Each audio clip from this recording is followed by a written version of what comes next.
YouTube viewers அனைவருக்கும் வணக்கம். இன்றைக்கி நம்ம இந்த வீடியோவில் கடக ராசிக்கான குரு பயிற்சி பலன்கள் பற்றி பார்க்க போகிறோம். வருகின்ற மே மாதம் 14ஆம் தேதி 2025 பார்த்திங்கன்னா நமக்கு ரிஷப ராசியில் இருக்கக்கூடிய குரு பகவான் மிதுன ராசிக்கு இடப்பெயர்ச்சி அடைய போகிறார். ஸோ இந்த இடப்பெயர்ச்சி அடையிறதுனால கடகராசிக்காரர்களுக்கு என்ன மாதிரி பலன்கள் கிடைக்க போகுது அப்படிங்கிறத பற்றி பார்த்துடலாம். நான் பார்த்திங்கன்னா பிருகு நந்தி நாடி முறையில் தான் இந்த பலன்கள் எல்லாத்தையுமே எடுத்திருக்கேன். ஸோ கடகராசிக்காரர்களுக்கு அப்படின்னு பார்த்திங்கன்னா நமக்கு குருவுடைய 2வது பார்வை கண்டிப்பான முறையில் கிடைக்கும். ஸோ அந்த 2வது பார்வை கிடைக்கிற காரணத்தினால ராசியில் அந்த பார்வை விழுறது பல நல்ல மாற்றங்களை ஏற்படுத்தி கொடுக்கும். ரொம்ப நாளாக தடைப்பட்டுக்கிட்டு இருந்த காரியங்கள் எல்லாத்தையுமே சரி பண்ணுறதுக்கு உண்டான சூழ்நிலைகளையும் ஏற்படுத்தி கொடுக்கும். சிலர் பார்த்திங்கன்னா ஏதாவது பண வருவாய்களில் முடக்கம் கடன் அப்படின்னு சொல்லிட்டு போயிட்டே இருக்குது. எந்த விஷயமுமே நமக்கு நார்மலாக கிடைக்க மாட்டேங்குது, எல்லாருக்கும் ஈஸியாக கிடைக்கக்கூடிய விஷயங்கள் நமக்கு மட்டும் போராடினா தான் கிடைக்கிது அப்படின்னு சொல்லக்கூடிய நபர்களுக்கு, வேலை சார்ந்த விஷயமாக இருக்கட்டும் இல்லைனா சின்ன சின்ன விஷயங்களாக இருக்கட்டும், எதுவாக இருந்தாலும் போராடினா தான் கிடைக்கிது அப்படின்னு சொல்லக்கூடிய நபர்களுக்கு இது ஒரு நல்ல ஒரு பொற்காலமாகவே இருக்கும். குருவுடைய பார்வை படுறதுனால நமக்கு பண ரீதியான முன்னேற்றம், உபரி வருமானம் இது எல்லாத்தையுமே கண்டிப்பான முறையில் கிடைக்க போகுது. அடுத்ததாக நம்மளுடைய 4வது பார்வை கடகராசிக்காரர்களுக்கு 4வது வீடு தாயார் ஸ்தானம் மற்றும் சுகஸ்தானம். இந்த இடத்துல குருவுடைய 5வது பார்வை விழற காரணத்தினால நமக்கு தாயாருக்கு உடல்நிலை ஆரோக்கியம் அதாவது எப்படி மோசமாக இருந்தாலும் உடனே சரியாகிறதுக்கு உண்டான சூழ்நிலைகள் கண்டிப்பான முறையில் உண்டு. ஆரோக்கியம் மேம்படும் அப்படின்னு சொல்லலாம். தாயாருடைய ஆரோக்கியம் மேம்படும். அதே மாதிரி நமக்கு சுகஸ்தானம் அப்படின்ற காரணத்தினால கொஞ்சம் ஜாலியாக போகிறதுக்கு உண்டான ட்ரிப்பெல்லாம் போகிறது, நம்ம இப்போது வெளியூர் போகிறதுக்கு பிளான் பண்ணியிருந்தால் கண்டிப்பான முறையில் போகலாம். வருவாய்கள் ஜாஸ்தி ஆகிறதுனால வீட்டுக்கு பொருட்சேர்க்கை அப்படின்னு சொல்லுவோம் இல்லைங்களா, பொருட்சேர்க்கையெல்லாம் நடக்கும். புது புது விஷயங்கள் எல்லாத்தையும் கற்றுக்கிறதுக்கு உண்டான ஒரு சூழ்நிலை அப்படிலாம் நடக்கும். ஸோ நம்ம பார்த்திங்கன்னா நிம்மதியாக இருக்கிறதுக்கு உண்டான சூழ்நிலைகளை ஏற்படுத்தி கொடுக்கக்கூடியது. இந்த 4வது பார்வை பார்த்திங்கன்னா வீடு வாசல் வாங்குறது, சொத்து வாங்கி போடுறது அப்படின்னு சொல்லுவோம் இல்லையா, இந்த மாதிரி சூழ்நிலைகள் எல்லாத்தையுமே ட்ரை பண்ணிகிட்டு இருக்கக்கூடிய நபர்களுக்கு அதற்கான வாய்ப்புகள் உண்டு. கண்டிப்பான முறையில் முயற்சி பண்ணலாம். ஸோ பண வருவாய்கள் நிச்சயமாக உண்டு.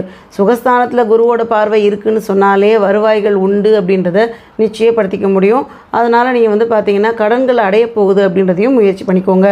இந்த சமயத்தில் நீங்கள் கடன் அடையிறதுக்கு ட்ரை பண்ணிங்கன்னா கண்டிப்பான முறையில் நீங்கள் கடனை அடைச்சிட முடியும். அதாவது வேலையே கையில் இல்லை, சம்பளமே வரல, நீங்கள் அடைச்சிட முடியும்னு சொல்கிறீங்க எப்படின்னு கேட்கலாம். குருவுடைய பார்வை நமக்கு படுது அப்படின்ற காரணத்தினால ஏதாவது ஒரு வகையில் நமக்கு வேலை கண்டிப்பாக கிடைக்கும் அப்படின்றத நம்புங்க. தொழில் செஞ்சிட்டு இருக்க நபர்களுக்கும் நல்ல வருமானம் வரக்கூடிய வாய்ப்பை ஏற்படுத்தி கொடுக்கும். ஸோ கடன் அடைதல் அப்படின்றது நிச்சயம் உண்டு. மருத்துவ செலவு குறையிறது, அதுக்கப்புறம் பார்த்திங்கன்னா வீட்டுக்கு தேவையான வஸ்துக்கள் வாங்கி போடுறது, இதுதான் பொருட்சேர்க்கை அப்படின்னு சொன்னேன். ஸோ இது எல்லாத்தையுமே செய்யக்கூடிய சூழ்நிலை அப்படின்றது நிச்சயமாக உண்டு. அடுத்து 6ஆம் வீடு, அதாவது 6ஆம் வீடு நோய் ஸ்தானம் மற்றும் எதிரி ஸ்தானம். இந்த இடத்துல குருவுடைய பார்வை விழுற காரணத்தினால எவ்வளவு உழைப்பு போட்டாலும் வேலை செய்கிற இடத்துலையா இருக்கட்டும், ஃபேமிலியாக இருக்கட்டும், நமக்கு நல்ல பேரே கிடைக்கல அப்படின்னு சொல்லிட்டு ரொம்ப ஏங்கிட்டு இருக்கக்கூடிய நபர்களாக இருந்தீங்கன்னா அவங்களுக்கு இது ஒரு நல்ல காலம் அப்படின்னு சொல்லலாம். அதாவது நம்ம என்ன பண்ணாலும் நல்ல பேர் வாங்க முடியாத சூழ்நிலை எதனால் அப்படின்றத கண்டறியப்படும். ஏதாவது ஒரு விஷயத்தில் குறை கண்டுபிடிச்சிக்கிட்டே இருக்கக்கூடிய நபர்கள் யார், நம்ம போட்டு கொடுக்கக்கூடிய நபர்கள் யார் அப்படின்றத நம்ம தெரிஞ்சிக்கக்கூடிய ஒரு காலகட்டமாக இருக்கும். அதில் ரொம்ப ஸ்பெஷலாக சொல்லணுன்னா நம்ம மேலே அவதூறு கிளப்பிக்கிட்டு இருக்கவங்க, நம்மளை நெகட்டிவாக ப்ரொஜெக்ட் பண்ணிக்கிட்டு இருக்கக்கூடிய நபர்களுடைய மனசு மாறி நம்ம பக்கம் தலையிடாமல் அவங்க நகர்ந்து போயிடுவாங்க. இதுதான் ரொம்ப முக்கியமான ஒரு விஷயம். ஒன்று நமக்கு அவங்க ஃப்ரெண்டாக மாறிடுவாங்க, அப்படி இல்லைன்னா நம்மக்கிட்டேருந்து விலகி அவங்களுடைய வேலையை பார்க்க அவங்க போயிடுவாங்க. ஸோ இந்த காரணத்தினால நமக்கு பார்த்திங்கன்னா பிரச்சனைகள்லேருந்து, அதாவது எதிரி ஸ்தானத்தில் இருந்த நபர்கள் ஒழிக்கப்படுறதுனால நம்ம அந்த இடம் காலி ஆகிடும். ஸோ நிம்மதியாக இருக்கக்கூடிய சூழ்நிலையை ஏற்படுத்தி கொடுத்துடும். அதே மாதிரி நோய் ஸ்தானம் கூட இல்லையா, அந்த நோய் ஸ்தானத்தில் குருவோட பார்வை விடுறதுனால என்ன பிரச்சனைனே தெரியல, உடம்பு ஒரு அலுப்பாகவே இருக்குது, ஏதோ ஒரு பிரச்சனை, இந்த ஜீரண கோளாறுகள் வந்துக்கிட்டே இருக்குது, உடல் பருமன் ஆகிக்கிட்டே இருக்குது, சுகர் சம்மந்தப்பட்ட பிரச்சனை போய்கிட்டே இருக்குது. இந்த மாதிரியான சூழ்நிலைகள் இருக்கக்கூடிய நபர்களுக்கு நோயின் அறிகுறியை கண்டறியப்பட்டு அதுக்கான நல்ல மருத்துவம் கண்டுபிடிக்கப்படும் அப்படின்னு சொல்லலாம். அதாவது இப்போ நம்ம அலோபதியில் இருக்கோம்னா அதுக்காக ஆயுர்வேதம் பக்கமாக போயிட்டு அதை சரி பண்ணுறதுக்கு உண்டான வாய்ப்பு. இது எக்ஸாம்பிளுக்கு சொல்கிறேன். எது பண்ணிகிட்டு இருக்கோமோ அதுலேருந்து வேறு ஒரு மாற்று மருந்துக்கு போய் நம்மளை சரி பண்ணுறதுக்கான ஒரு சூழ்நிலை உருவாகும். இந்த மாதிரியான நல்ல விதமான விஷயங்கள் எல்லாத்தையும் மாற்றி உடம்பில் இருக்க பிரச்சனைகளை சரி செய்யறதுக்கு உண்டான சூழ்நிலையும் ஏற்படுத்தி கொடுக்கும். அடுத்து 8வது வீடு, அதாவது 8ஆம் வீடு ஆயுள் ஸ்தானம் அப்படின்னு சொல்லுவோம். 8ஆம் வீட்டை பார்த்திங்கன்னா குருவுடைய பார்வை படுறதுனால ஆயுள் விருத்தி அப்படின்னு சொல்லலாம். நம்ம மனசுலேயே சிலர் நினச்சிக்கிட்டே இருப்பாங்க, என்னன்னு தெரியல, உடம்பு ஒரு மாதிரி பலகீனமாக இருக்குது, நல்லா இருக்குது நம்மளாம் நினச்சிக்கிறோம், ஆனாலும் ஒரு படப்படப்பாகவே இருக்குது, என்ன ஆக போதோ தெரியல நெகட்டிவாக யோசிக்கிட்டு இருந்த நபர்களுக்கு, இல்லை சில பிரச்சனைகள் காரணமாக எதுக்கு வாழணும் அப்படின்னு நினச்சிக்கிட்டு இருந்த நபர்களுக்கு, நிறைய பேர் வந்து பார்த்திங்கன்னா தன்னை தானே ரொம்ப நெகட்டிவாக ப்ரொஜெக்ட் பண்ணிக்கிறீங்க. இது எல்லாமே வந்து பார்த்திங்கன்னா நல்ல கிரகங்கள் வந்து கரெக்டாக பார்க்கலை அப்படின்ற ஒரு விஷயந்தான். நல்ல பார்வைகள் கிரகங்கள் கொடுத்துருச்சுன்னு வச்சுக்கோங்களேன், பண ரீதியான பிரச்சனையும் வராது, கடன் ரீதியான பிரச்சனையும் வராது, குடும்பத்தில் வந்து தேவையில்லாத சச்சரவுகள் வராது. இந்த பிரச்சனைகள் எல்லாம் தீர்ந்துட்டாவே நம்ம வீட்டில் வந்து பார்த்திங்கன்னா ப்ராப்ளம் இல்லைன்னா ரொம்ப ஹாப்பியாக தானே இருப்போம். அந்த மாதிரியான சுச்சுவேஷன்லாம் வந்து பார்த்திங்கன்னா இந்த நல்ல மங்களகரமான கிரகங்கள் வந்து பார்க்கணும். இப்போ குருவுடைய பார்வை 8ல் விழுது அப்படின்னும் பொழுது நம்ம வந்து தேவையில்லாத சிந்தனையிலேருந்து வெளில வருவோம். அந்த ஆயுள் விருத்தின்றது கொண்டு வந்துடும். ஸோ வந்து நமக்கு ஆரோக்கிய குறைபாடுகள் இருந்தாலும் சரி செய்யப்படும் அப்படின்றதுல எந்த மாற்று கருத்தும் கிடையாது. உடல் ரீதியான பிரச்சனைகள், மன ரீதியான பிரச்சனைகள் போக்கப்படும், வருவாய்கள் வரப்போகுது, உபரி வருமானங்கள் வரும் அப்படின்னு நினச்சிக்கோங்க. அதாவது உபரி வருமானங்கள், சின்ன சின்ன வருமானங்கள்னு சொல்லுவோம் இல்லையா, அந்த மாதிரி எக்ஸ்ட்ரா வருமானங்கள் வரத்துக்குண்டான காலகட்டமாக இருக்கும். குடும்பத்தில் நல்ல பேர் வாங்கிறதுக்குண்டான சூழ்நிலை அப்படின்றது உருவாக போகுது. இத்தனை நாள் என்ன பண்ணாலும் நம்மளை கேரே பண்ணலை, நம்ம ஏதோ வந்து வீட்டுக்குள்ளே இருக்கிற ஒரு பொருளாகவே இருந்துக்கிட்டு இருக்கோம் அப்படின்னு சொல்கிற நபர்களாக இருந்தாலும் இப்போ தான் வந்து ஒரு நல்ல மாற்றம் அப்படின்றது வரப்போகுது. பிரச்சனைகள்லேருந்து கொஞ்சம் கொஞ்சமாக வெளியே வரப்போகிறீங்க அப்படின்றத நம்புங்க. நம்பி தான் ஒரு விஷயத்தையுமே நம்ம கடந்து போகணும். இந்த மாதிரியான வந்து கிரகங்கள் பார்க்க தான் பிரச்சனைகளோட வீரியம் குறைக்கப்பட்டு நம்ம வந்து பார்த்திங்கன்னா நார்மலான ஒரு லைஃப்குள்ளேயே நுழைவோம். ஸோ உடல் ரீதியான துன்பங்கள் இருக்கக்கூடிய நபர்களுக்கு இப்போ நான் சொன்ன விஷயங்கள்லாம், நார்மலாக போய்கிட்டு இருக்க நபர்களுக்கு அப்படின்னு பார்த்திங்கன்னா சின்ன சின்ன ஆரோக்கிய குறைபாடுகள் வரும், அதை சரி பண்ணிக்க முடியும். அதே மாதிரி வந்து பார்த்திங்கன்னா பண ரீதியான தடைகள் சின்ன சின்னதாக இருந்ததுனாலும் அதுவும் வந்து மெல்ல மெல்ல சரியாகும். நல்ல வருமானம் வரத்துக்கு உண்டான சூழ்நிலை கண்டிப்பான முறையில் உண்டு. ஸோ நிதானமாக இருந்தீங்கன்னா போதுமான விஷயம். ரொம்ப நல்ல ஒரு பார்வை கிடைக்குது அப்படிங்கிறதுனால பிரச்சனைகள்லேருந்து வெளியே வர முடியும்.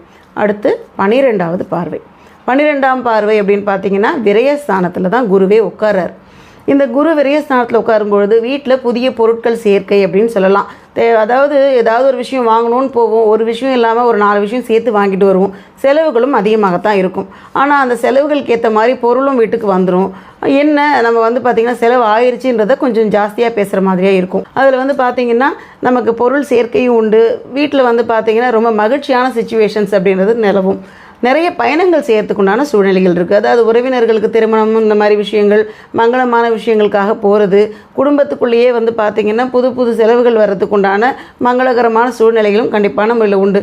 விசேஷம்னு சொன்னாலே செலவுகள் அப்படின்றது கூடவே வரும் இல்லையா, அந்த மாதிரியான செலவுகள் தான் இருக்கும். ஸோ மனநிறைவோடு செலவு பண்ணக்கூடிய ஒரு சூழ்நிலை அப்படின்னு சொல்லலாம். ஸோ இதனால் பெரிய பங்கங்கள் எதுவும் கிடையாது, நல்ல மாதிரியாக தான் போய்கிட்டு இருக்கு. கடகராசிக்காரர்களுக்கு குரு பயிற்சி அடைஞ்சதுக்கப்புறமா வாகன மாற்றங்கள் கண்டிப்பான முறையில் உண்டு. வருமானம் அப்படின்றது உயரப்போகுது. புதிய தொழில் தொடங்கிறதுக்கு உண்டான வாய்ப்பு, புதிய வேலை மாற்றம் வரதுக்கு உண்டான வாய்ப்புகள் இருக்குது. சம்பள உயர்வு நீங்கள் நினச்ச மாதிரி கிடைக்கிறதுக்கான வாய்ப்புகள் இருக்குது. ஆரோக்கியத்தில் நல்ல முன்னேற்றம் அடைகிறதுக்கு உண்டான சூழ்நிலையும் காணப்படுது. படிக்கிற குழந்தைங்களுக்கு ரொம்ப உற்சாகத்தோடு படிக்கிறதுக்கு உண்டான சிச்சுவேஷன்ஸ் கண்டிப்பான முறையில் உண்டு. நுணுக்கமான அறிவுக்கு சொந்தக்காரர்களாக இருக்க போகிறீங்க. நீங்கள் பண்ண வேண்டிய விஷயங்கள் என்ன அப்படின்னு பார்த்தீங்கன்னா, கோவில் திருப்பணிகள் எங்கேயாவது நடக்குதுன்னா, அதாவது உங்களால் முடிஞ்சதுன்னா ஒரு 2-3 செங்கல் வாங்கி கொண்டு போய் கொடுங்க. சின்ன சின்னதாக நம்மளால் பண்ணக்கூடிய உதவிகள் பண்ணுங்கள். அப்படி இல்லைன்னா அங்கே போய்ட்டு ஏதாவது சின்ன சின்ன வேலைகள் இருந்ததுன்னா உங்களால் செய்ய முடியும்னா செய்யுங்க. என்ன விஷயங்கள் நம்மளால் ஈஸியாக பண்ண முடியுமோ அதை பண்ணால் போதும். ஏன்னா சில கர்மங்கள் கழிச்சிக்கிறதுக்காக இந்த விஷயங்கள்லாம் சொல்கிறேன். எப்பயுமே 8லேயோ 6லேயோ குருவோட பார்வைலாம் விழுதுன்னா அவரோட புண்ணியத்தால் சில விஷயங்கள் நமக்கு நடந்திருக்கு அப்படின்றத நம்ம புரிஞ்சுக்கணும். அதுக்காக கோவில் திருப்பணிகள்லையோ அப்படி இல்லைன்னா நெய் வாங்கி கோவில்களுக்கு கொடுங்க. இந்த விஷயங்கள் பண்ணாலே போதுமானது. பல நல்ல மாற்றங்கள் வாழ்க்கையில் வரப்போகுது அப்படின்றதுல எந்த மாற்று கருத்துமே கிடையாது. இன்றைக்கி நம்ம இந்த வீடியோவில் கடகராசிக்கான குரு பயிற்சி பலன்கள் பற்றி பார்த்தோம். இந்த வீடியோ உங்களுக்கு பிடிச்சிருந்தா லைக் பண்ணுங்கள், ஷேர் பண்ணுங்கள், சப்ஸ்கிரைப் பண்ணுங்கள். டவுட் இருந்தால் கமெண்ட் பண்ணுங்கள். நன்றி, வணக்கம்.